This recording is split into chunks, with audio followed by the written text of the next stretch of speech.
everyone, it's Cherie Lasota again, and I'd love to tell you about a new tutorial series that I just launched over at daz3d.com.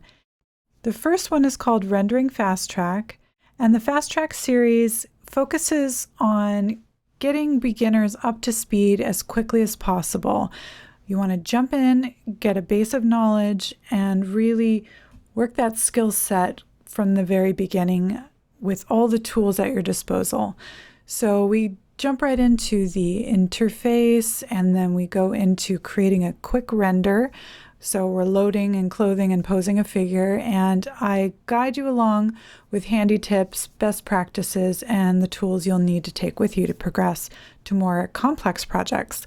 So I'm really excited about this series. The next one will be focusing on posing, and I'll continue on with that. That will be coming out fairly soon here. I just finished recording the audio for it, and I wanted to let you know about it as soon as this first one launched, so you can check it out over at daz3d.com. You can get the link in the description below, and feel free to subscribe to the channel if you like, and I look forward to hearing what you guys think of it. Thanks so much.